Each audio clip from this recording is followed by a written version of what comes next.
пришло время снимать видос на YouTube. Я этого очень не хотела. Столько народу, и приходится говорить на камеру. Нормально. Это же кошмар. Вот так лучше. Вот так лучше. Ты смотри, вот, чтобы еще второй подбородок будет не виден. Не, все нормально. Красиво делай, Красиво. будет, да.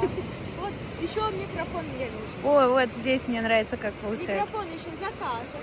Если будет Да. прекрасно. Надо вертикальный контент. Горизонтальный он не так. Я вот прям так и поставлю. Пусть эти вертят это все. Вот так вот. Все идет классно. На самом деле очень красиво.